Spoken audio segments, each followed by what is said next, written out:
விஜய் என்ன பண்ணுறாரு, தொடர்ந்து காவேரியை போய் பார்க்குறாரு. காவேரி கிட்ட பேசுறதுக்காக ட்ரை பண்ணுறாரு. அதே மாதிரி காவேரி கூட அப்பப்போ அவன் ஸ்கூல் விஷயமா பேசுகிற மாதிரி காவேரி கூட பேசி பழகுறாரு. இந்த விஷயத்தில் என்ன பண்ணுறது ஒன்றுமே புரியலையே, காவேரிக்கு எப்படி பழைய நினைவாக கொண்டு வரது அப்படி சொல்லிட்டு யோசிக்கிறாரு.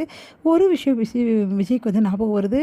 சரி, நம்ம காவேரி பற்றி யோசித்தோம், ஆனால் காவேரி ரிலேஷன்ஸு, அதுக்கப்புறம் அவங்க அக்கா தங்கச்சிங்களாம் எங்கே இருக்காங்க, என்ன கதை எல்லாமே தெரிஞ்சாதான் காவேரி பற்றி முழு விவரம் நம்மளுக்கு தெரிய வரும். இவ்வளோ நாள் இவங்க என்ன பண்ணிட்டு இருந்தாங்க எல்லாமே நம்ம தெரியாமல் விட்டுட்டோமே அப்படி சொல்லிட்டு யோசிக்கிறாரு. உடனே நிவின் அவரோட மனசுக்கு ஞாபகம் வராரு. நிவினை பார்த்தா நிறைய விஷயங்கள் நம்மளுக்கு தெரிய வரும் அப்படின்னு சொல்லிட்டு யோசிக்கிற விஜய் என்ன பண்ணுறாரு, நிவினை பார்க்குறதுக்காக வழிமுறைகளை தேடுறாரு. நிவினை பற்றி ஃபுல் அண்ட் ஃபுல் விசாரிக்கிறாரு. அப்போ தான் நிவின் அவரோட தொழிலில் ரொம்ப முன்னேற்றம் அடைஞ்சதும், அதே டைமில் இந்த மாதிரி யமுனா சப் கலெக்டராக இருக்கிறதையும் விஜய் தெரிஞ்சுக்கிறாரு. விஜய் அதிர்ச்சி அடைகிறாரு.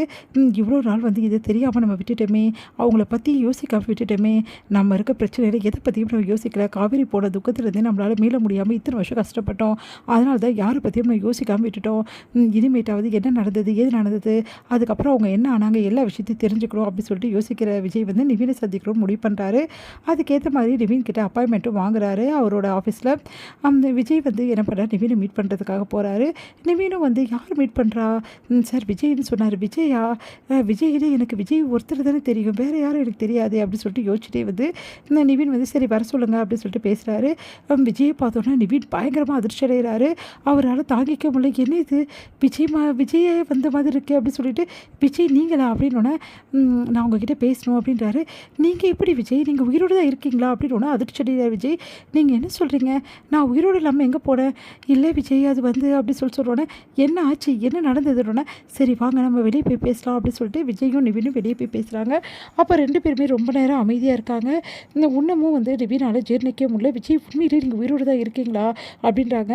என்ன நிவின் இப்படியே கேட்டுட்ருக்கீங்க, நான் உயிரோடு இல்லாமல் என்ன ஆனேன் எனக்கு, இல்லை விஜய் உங்களுக்கு ஆக்சிடெண்ட்டில் உங்களுக்கு இதுக்கப்புறம் பிழைக்கலை, நீங்கள் கோமா ஸ்டேஜுக்கு போயிட்டீங்க, அப்படியே இந்த உலகத்தை விட்டு நீங்கள் போயிட்டீங்க அப்படின்ற மாதிரி தான் நாங்கள் கேள்விப்பட்டோம், அப்படி தான் எங்களுக்கு சொன்னாங்க.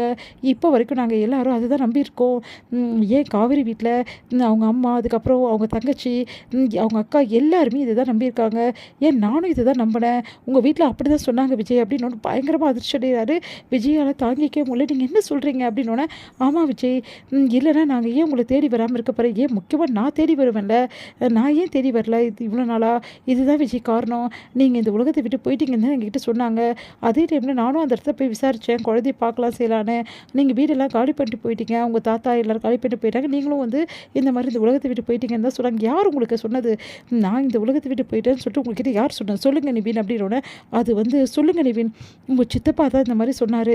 ஏன் சித்தப்பாவா? ஆமாம், அவர் இந்த மாதிரி ஆக்சிடெண்ட்டில் விஜய் போயிட்டான், குழந்தை மட்டும்தான், குழந்தைய நாங்கள் கூட்டிகிட்டு போயிட்டோம், அதுவும் நாங்கள் விளையாட்டுக்கு போயிட்டோம் அப்படின்ற மாதிரி தான் சொன்னாங்க அப்படின்னு பயங்கரமாக அதிர்ச்சி அடைகிறாரு. நல்லா நம்ப வச்சு ஏமாற்றிருக்காங்களே, இவ்வளோ நாளாக இத்தனை வருஷமாக என் காவேரி உயிரோடு இருக்குது தெரியாமே நான் இருந்திருக்கேன், அதே டைமில் உங்கள் எல்லாரையும் நான் பார்க்காம இருந்தது எவ்வளோ பெரிய முட்டாள்தனம்னு இப்போ தான் எனக்கு புரியுது. காவேரி இறந்த துக்கத்தை என்னால் தாங்கிக்க முடியல, அதனால தான் இவ்வளோ நாள் நான் யாராவது பார்த்தா அவள் ஞாபகம் எனக்கு வந்துடும், அப்புறம் என்னால் இருக்க முடியாது, என் குழந்தைக்காக நான் இந்த உலகத்தில் வாழ முடியாது, உங்களெல்லாம் பார்க்கல நிவின், இதுதான் காரணம். நீங்கள் உயிரோடு இருந்தீங்கன்னு தேடி வந்திருந்தீங்கன்னு வச்சுக்கோங்களேன், நாங்கள் இவ்வளோ நினச்சிருக்க மாட்டோம் விஜய் அப்படின்னோடனே, அதான் நான் சொல்கிறேனே, காவேரி இருந்த துக்கத்தை என்னால் தாங்கிக்கவே முடியல, அவள் இல்லாத இந்த உலகத்தில் எனக்கு வாழவே பிடிக்கலை, ஆனால் என் குழந்தைக்காக தான் நான் இருந்தேன்.